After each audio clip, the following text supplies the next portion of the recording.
नमस्कार साथियों, देखिए आरपीएससी एलडीसी की जो वैकेंसी निकली है उसके बारे में अपनी इस वीडियो में बात करने वाले हैं।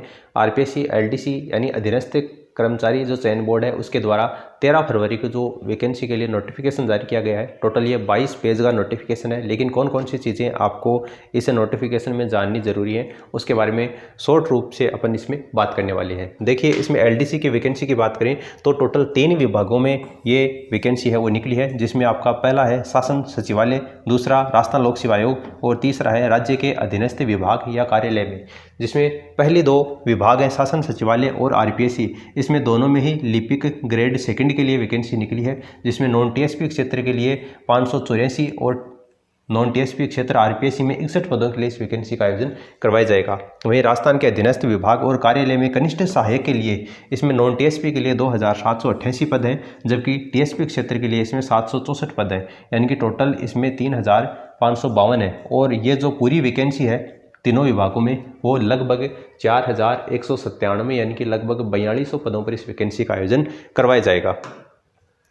देखिए, बात करते हैं इसमें आपके आवेदन शुल्क की। तो आप सभी को पता है आपको एप्लीकेशन फॉर्म भरने के लिए सबसे पहले एक एसएसओ आईडी बनानी पड़ेगी। एसएसओ आईडी बनाने के बाद में आपको ओटीआर यानी कि वन टाइम रजिस्ट्रेशन करना पड़ेगा, और वन टाइम रजिस्ट्रेशन जब आप करेंगे तो एक बार आपको एप्लीकेशन फीस जमा करवानी पड़ेगी। उसके बाद में कर्मचारी चयन बोर्ड के द्वारा किसी भी वैकेंसी का आयोजन करवाया जाएगा तो आपको बार बार एप्लीकेशन फीस जमा नहीं करवानी है। अगर आपका पहले से ओटीआर किया हुआ है तो आपको ये आवेदन शुल्क नहीं देना है, लेकिन अगर आपका ओटीआर नहीं किया हुआ है तो आप अगर जनरल कैटेगरी से बिलोंग करते हैं और ओबीसी कैटेगरी के क्रिमिनल श्रेणी से बिलोंग करते हैं तो 600 रुपये आपको एप्लीकेशन फ़ीस देनी पड़ेगी। इसके अलावा अगर एससी एसटी और आप फिजिकल हैंडीकैप्ड हैं और अगर आप अन्य पिछड़ा वर्ग में नॉन क्रिमिनल श्रेणी से हैं तो आपको इसमें 400 रुपये एप्लीकेशन फ़ीस जमा करानी पड़ेगी। जैसा कि मैं आपको बता चुका हूं, एक बार आपको इसमें एप्लीकेशन फ़ीस जमा करानी है, बार बार एप्लीकेशन फ़ीस जमा नहीं करवानी है। अगर आपका ओटीआर पहले से किया हुआ है तो आपको दोबारा एप्लीकेशन फ़ीस इसमें जमा करवाने की आवश्यकता नहीं है। देखिए, लिपिक ग्रेड सेकंड शासन सचिवालय में जो वैकेंसी निकली है टोटल 584 पदों पर यह वैकेंसी का आयोजन करवाया जाएगा, जिसमें अलग अलग सामान्य के लिए 151 है, एससी के लिए 64 है, एसटी के लिए इसमें 52 है, अन्य पिछड़ा वर्ग के लिए इसमें 84 वैकेंसी है, अति पिछड़ा वर्ग के लिए 19 है और आर्थिक रूप से कमजोर वर्ग के लिए इसमें 41 पदों का आयोजन करवाया जाएगा। वहीं बात करें लिपिक ग्रेड सेकंड आरपीएससी में जो वैकेंसी निकली है वो टोटल 61 पदों पर इस वैकेंसी का आयोजन करवाया जाएगा। बाई की जो आप कैटेगरी वाइज है वो किस तरीके से है इस नोटिफिकेशन में देख सकते हैं। इसकी पीडीएफ भी आपको हमारे टेलीग्राम चैनल पर मिल जाएगी, तो वहाँ से भी आप इसको डाउनलोड करके देख सकते हैं। कनिष्ठ सहायक की टोटल 2788 पदों पर इस वैकेंसी का आयोजन करवाया जाएगा।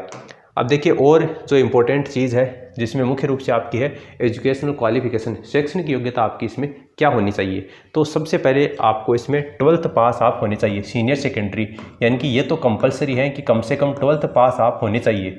12th पास के साथ में देखिए यहाँ पर और लिखा गया है 12th पास तो मिनिमम क्वालिफिकेशन है, 12th पास तो होने ही चाहिए। इसके अलावा अगर आपका ओ लेवल किया हुआ है तो आप ये एप्लीकेशन फॉर्म भर सकते हैं। ओ लेवल अगर आपका नहीं किया हुआ है, 12th पास है, 12th पास के बाद में अगर आपका CCC course on computer concept ये कोर्स किया हुआ है तो भी आप ये एप्लीकेशन फॉर्म भर सकते हैं। अगर आपका ये भी नहीं किया हुआ है, कंप्यूटर साइंस से आप बीटेक किए हुए हैं तो भी आप ये एप्लीकेशन फॉर्म भर सकते हैं।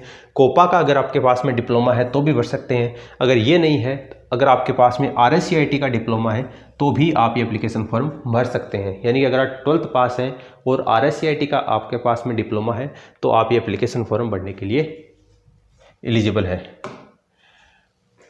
आगे अपन बात करते हैं आयु की। तो अगर आयु की बात करें तो 18 वर्ष आपकी कम से कम एज होनी चाहिए और मैक्सिमम एज है वो आपकी इसमें 40 वर्ष रखी गई है। यानी कि 1 जनवरी 2025 को मिनिमम आपके 18 साल के आप होने चाहिए और मैक्सिमम 40 साल तक आप ये आवेदन फॉर्म भर सकते हैं। ठीक है। और जो SC ST को 5 साल की, OBC को 3 साल की, महिला अभ्यर्थियों को 5 साल का किस तरीके से एज का रिलैक्सेशन दिया हुआ है वो आप सभी परिचित है। आवेदन शुल्क की अपन बात कर चुके हैं। आवेदन शुल्क आपको एक ही बार जमा करवाना है। और इसके एप्लीकेशन फॉर्म की बात करें तो 20 फरवरी से, यानी कि हमारे जन्मदिन से इसके एप्लीकेशन फॉर्म वो भरने शुरू हो जाएंगे। 20 फरवरी से एप्लीकेशन फॉर्म शुरू होंगे जो कि 20 मार्च 2024 तक मध्य रात्रि तक 1 महीने का आपको इसमें समय दिया जाएगा। 20 फरवरी से लेकर 20 मार्च तक इसके ऑनलाइन एप्लीकेशन फॉर्म भरे जाएंगे। बाकी एग्जाम के संबंध में, प्रवेश पत्र के संबंध में जो कोई सूचना आएगी तो सूचना आपको प्रोवाइड करवा दी जाएगी। अब देखिए, बात करते हैं इसके प्रश्न पत्र की, तो 2 फेज में इस एग्जाम का आयोजन करवाया जाएगा। पहले फेज में आपके 2 प्रश्न पत्र होंगे, जिसमें पहला प्रश्न पत्र होगा, पहला जो पेपर होगा उसमें सामान्य ज्ञान, दैनिक विज्ञान और मैथमेटिक्स से रिलेटेड 3 घंटे का आपका पेपर होगा। 100 नंबर के क्वेश्चन इसमें पूछे जाएंगे। और दूसरा जो पेपर होगा वो सामान्य हिंदी और सामान्य इंग्लिश का होगा। ये भी आपका 3 घंटे का होगा और ये भी आपका 100 नंबर का पेपर होगा। यानी कि 2 पेपर होंगे आपके, ठीक है। पहला पेपर में आपको जीके और जो आपका जनरल साइंस है और गणित है वो पूछा जाएगा, और दूसरे पेपर में आपको सामान्य हिंदी और सामान्य इंग्लिश से रिलेटेड 75 क्वेश्चन, दूसरे पेपर में 75 क्वेश्चन है वो हिंदी के आएंगे और 75 क्वेश्चन है वो आपके इंग्लिश के आएंगे। यानी कि टोटल 150 सवाल आएंगे जो आपके कितने नंबर के, 100 नंबर के आएंगे। 3 घंटे का पेपर होगा, ये आपको इसमें रहने वाला है। दूसरे फेज की बात करें तो आपका कंप्यूटर आधारित आपका टाइपिंग टेस्ट होगा। इस टाइपिंग टेस्ट में आपका हिंदी का भी होगा टाइपिंग टेस्ट और ये इंग्लिश का भी आपका टाइपिंग टेस्ट होने वाला है। जो आपका हिंदी का टाइपिंग टेस्ट होगा उसमें भी आपका गति परीक्षण होगा और दक्षता परीक्षण होगा, यानी कि एफिशिएंसी को कैलकुलेट किया जाएगा। 10-10 मिनट का ये रहने वाला है और 25-25 नंबर के, यानी कि टोटल 50 नंबर का हिंदी का टाइपिंग टेस्ट होगा और 50 नंबर का ही आपका इंग्लिश का टाइपिंग टेस्ट होगा, जिसमें आपका गति परीक्षण और दक्षता परीक्षण किया जाने वाला है। ये भी 25-25 नंबर के हैं, यानी कि 50 नंबर का आपका ये इंग्लिश का टाइपिंग टेस्ट होने वाला है। अब देखिए बात करते हैं इसके प्रश्न पत्र में। तो आजकल आप सभी को पता है प्रश्न पत्र में 5 ऑप्शन आपको दिए जाते हैं और देखिए यहाँ पर लिखा गया है 10% से अधिक आपको खाली नहीं छोड़ना है। ओएमआर शीट, जब आप गोला भरते हैं ओएमआर शीट का इस तरीके से गोला भरते हैं तो उसमें देखिए जैसे आपको 150 सवाल इसमें पूछे जाएंगे तो 150 का 10% कितना होता है, 15 होता है। तो 15 से अधिक अगर आप ऑप्शन भरना छोड़ देते हैं, 15 से ज़्यादा क्वेश्चन अगर आप खाली छोड़ाते हैं तो आपकी ओएमआर शीट है वो चेक नहीं होगी। ओएमआर शीट चेक नहीं होने पर आपकी एग्जाम की जो पात्रता है वो रद्द हो जाएगी। तो इस चीज़ का आपको विशेष तौर से ध्यान रखना है। अब देखिए बात करते हैं इसके पाठ्यक्रम की। तो पाठ्यक्रम में आपको सामान्य ज्ञान से रिलेटेड क्वेश्चन इसमें पूछे जाएंगे, जिसमें राजस्थान का इतिहास वगैरह, राजस्थान की जो कल्चर है वो भी आपको इसमें पूछा जाने वाला है। राजस्थान की कंप्लीट हिस्ट्री, राजस्थान की कंप्लीट कल्चर के बारे में पूछा जाएगा। दैनिक विज्ञान के बारे में आपको इसमें पूछा जाने वाला है और गणित से संबंधित क्वेश्चन है वो आपको पेपर फर्स्ट में पूछे जाने वाले हैं। पहले पेपर में आपको जो क्वेश्चन पूछे जाएंगे वो 150 क्वेश्चन आएंगे और 100 नंबर का पेपर होगा, ठीक है। 3 घंटे का आपको इसमें टाइम दिया जाएगा और 1/3 की आपको इसमें नेगेटिव मार्किंग है, 1/3 की नेगेटिव मार्किंग है। दूसरे पेपर में आपका हिंदी का रहने वाला है। दूसरे पेपर में जिसमें आपका संधि है, समास है, उपसर्ग है, प्रत्यय है, पर्यायवाची है, विलोम शब्द है, अनिकार्थक शब्द है, शब्दयुग्म है, ठीक है, संज्ञा शब्द से विशेषण बनाना, ये जो चीज़ें हैं वो आपको इसमें पूछे जाने वाली। शब्द शुद्धि है, वाक्य शुद्धि है, कर्तृवाच्य, क्रमवाच्य, भाववाच्य है, क्रिया है, वाक्यांश के लिए एक शब्द है, यानी कि जनरल हिंदी आपको लगभग इसमें कंप्लीट पूछी जाने वाली है। उसके बाद में जनरल इंग्लिश की बात करें तो जनरल इंग्लिश में भी आपका सिनोनिम है, एंटोनिम्स है, टेंस है, वॉइस है, नरेशन है, आर्टिकल है, प्रीपोजिशन है, डिटरमिनर है, सिनोनिम्स के अलावा वन वर्ड सब्सटीट्यूशन है।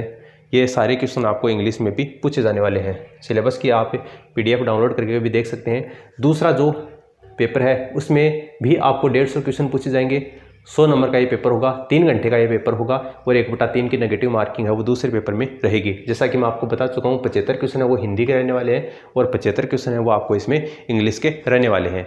तो ये आपके RPSC LDC के द्वारा जो वैकेंसी निकली है तो उसके बारे में अपन ने बात की है। अगर अभी भी आपको कोई डाउट है तो नीचे कमेंट सेक्शन में आप कमेंट करके पूछ सकते हैं, आपको उसका जवाब अवश्य दिया जाएगा। और इस वीडियो को अपने दोस्तों के साथ में आप शेयर जरूर कर दें ताकि उनको भी इस वैकेंसी के बारे में पता चल सके और वो भी 20 फरवरी से जब आप इसके आवेदन फॉर्म शुरू हों तो वो भी भर सकें। कोई भी डाउट है आपको इस भर्ती से रिलेटेड तो आप नीचे कमेंट में कमेंट करके पूछ सकते हैं। बाकी इसके एग्जाम से रिलेटेड, इसके परमिशन लेटर से रिलेटेड कोई भी न्यूज़ आती है भर्ती से रिलेटेड तो वो सूचना आपको प्रोवाइड करवा दी जाएगी। इस वीडियो में फिलहाल इतना ही, धन्यवाद।